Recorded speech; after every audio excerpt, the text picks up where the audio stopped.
Hello everyone, we're standing here today at the World Electrolysis Congress. This is organized by World Hydrogen Leaders. My name is Johann Wiebe from the Hydrogen Standard, and with me here today stands Martin Tengler from BloombergNEF. Welcome, Martin. Thank you. It's great to have you. Bloomberg, well-known name in the industry, BloombergNEF as well. Nevertheless, tell us a little bit about what you guys do and your role in the business. BloombergNEF is a company that helps other companies and governments identify opportunities in the energy transition. And my team in particular looks at hydrogen. Okay. Awesome. Let's talk hydrogen then. You did a presentation on hydrogen, at least on the subject of hydrogen this morning or yesterday morning. Tell us a little bit what sort of the main points that you brought across. I came with 3 main points, but if we start with the first and most important one, is that the electrolyzer industry has seen some really impressive growth, but this growth has not been as fast as many observers and participants in the industry have actually expected, including us at BNEF, which is something that needs to be addressed. And the main problem that we've seen is not a lack of demand for electrolyzers. There's many companies that would want to buy one, but a lack of demand for hydrogen, and therefore very difficult for those electrolyzer buyers or would-be buyers to sign a deal. So what you're referring to is the offtakers? Yeah, I'm referring to offtakers for hydrogen as being a big challenge, and I think we've heard that from many other participants today at the conference. Yesterday at the conference, offtake seems to be one of the key things that people talk about. Absolutely. Offtake was also one of the key things people talked about last year, and that sort of has spilled over into this year as well. Maybe you can allude to why is that the case? Why are the offtakers sort of like maybe to a certain degree absent? Well, really, with offtakers, it comes down to cost. So if you want to use clean hydrogen, it needs to make economic sense, or you need to be forced by the government to do that. So we've looked in a series of reports that we've published first in January, and then we'll be publishing a third report in probably in March or maybe in April, looking at offtake for hydrogen. And there we identified different kinds of actions that can be taken, from government sticks, government carrots, and also, very importantly, corporate actions that can be taken. And when you think about that, so what are these sticks, these carrots, and these corporate actions? The sticks, we already have them, just they don't necessarily always work as hoped or as intended. The obvious one would be a carbon pricing scheme, but carbon pricing today in the EU, with all the carbon price is there, it's relatively high. It did go down now, but it's still relatively high. But most of the off-takers or potential off-takers for hydrogen don't have to really pay the full carbon price because they get free allowances. Those will get phased out from 2026, but not until 2034 will they get phased out 100%. So that's a little bit lack of a stick. Yeah, so we expect that the carbon price won't really matter until the mid-2030s or so. So there are sticks that work sooner, and that's quotas. So you tell people you must use a certain amount of hydrogen, and if you don't comply, then something happens. Now there's different kinds of quotas that the EU, for example, has again set up. One is the RED III quotas. Those could create, based on our calculations, somewhere between 2 to 4 million tons of hydrogen demand by 2030, which is quite a good start. The challenge with those is that they're enforced on a member state level. And not all member states are necessarily as capable or as able or as willing to enforce them. There's other quotas, like the aviation quotas, which we see could potentially have a bigger impact, even though it's going to be a smaller amount of hydrogen in total, because there's a very strong penalty. If you don't comply, then you have to pay a penalty that's higher than the cost of compliance. So if I understand it correctly, what you're saying is sort of the programs that are in place at the moment, enforced sort of by the government, are not stringent or strict enough to move off-takers into the space and to purchase the hydrogen. Yeah, that's right.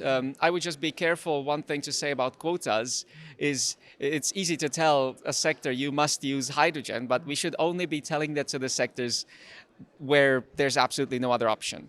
So those hard-to-abate sectors that are using hydrogen today, gray hydrogen today, they should be using cleaner hydrogen if we're going to reach net zero. That's the only sectors where doing quotas for hydrogen, in our view, is really the easiest to justify.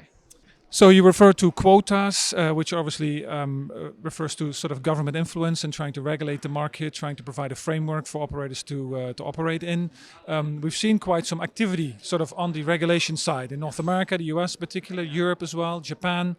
Can you tell us a little bit, sort of like in your view of the BloombergNEF view, who sort of benefits from the regulation that is put into place, and has it been enough, and has it addressed, multiple layered question I guess, has it addressed all facets of sort of the supply chain?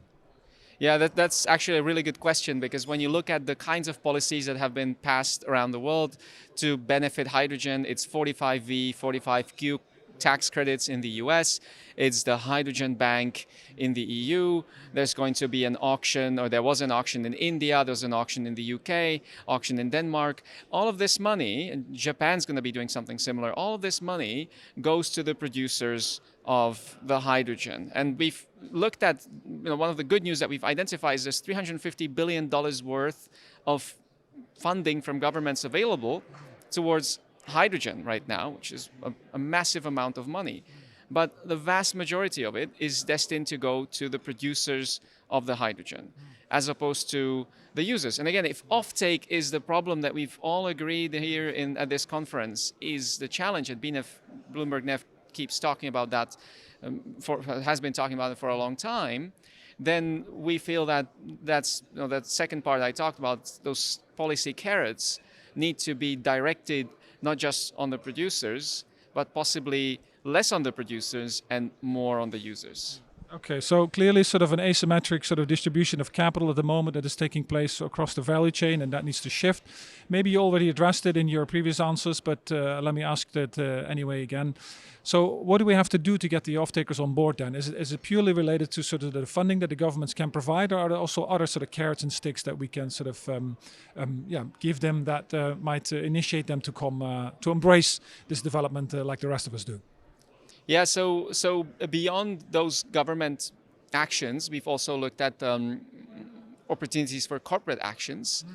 So what can companies do to increase demand for clean products made with clean hydrogen? And there certainly are actions. For example, when you think about how did we increase demand for clean electricity? There were consumer coalitions like the RE100, where companies have committed to buying a certain amount of clean electricity by a certain date, and they usually have an interim targets or a couple interim targets to make sure that they're actually going to hit the final target. That has had a big impact on clean energy demand. Could we, for example, see something like that for hydrogen, like a hydrogen 100 or ammonia 100, which was one of the corporate opportunities that we put forward that could work? A hydrogen 100 or hydrogen derivative 100, interesting proposal for sure. Time will tell if we're going to see something like that emerge. Maybe let's talk a little about cost. Levelized cost of hydrogen in general has a downward sloping trend, but you came up with, you as in like your team and your business came up with some interesting findings in the more shorter term. Can you elaborate a little bit on that? Last Friday, on the 1st of March, we published our 2024 Electrolyser price survey, which we published thanks to many of the participants at this conference. We sent out a survey asking for all the different kinds of costs associated with producing, with making an electrolyzer project. So that's all the direct costs, the stack, but also things like utilities, your water, your cables, your transformers, and even things like compression and storage, as well as indirect costs like owner's costs and contingencies and a couple other things.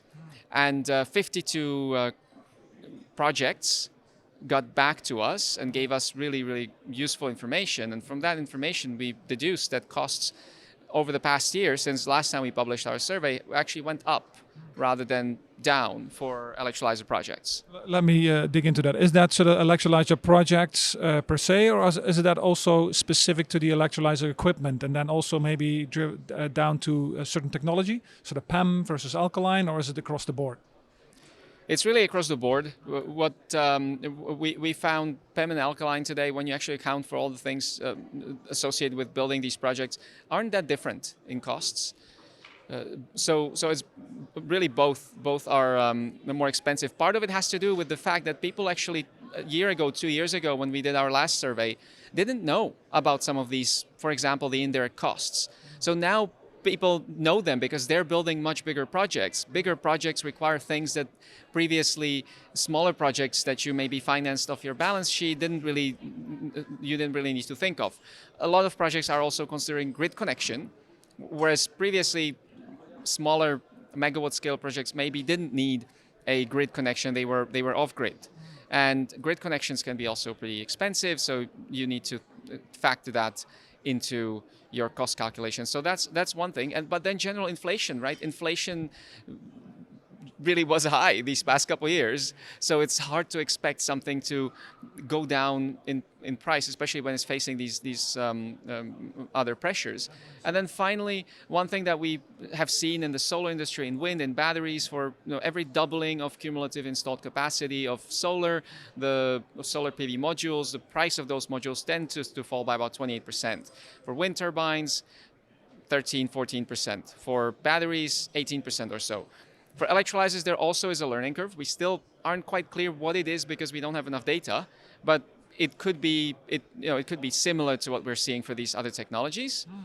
The problem is because projects haven't gotten deployed as fast as we expected, or as the industry had expected, we haven't seen as many of these doublings and as many of these learnings to drive down those costs. So in future, as the industry grows, which we do expect it will grow, we expect to see a doubling in installed capacity in 2024, for example, which could be the fourth in a row.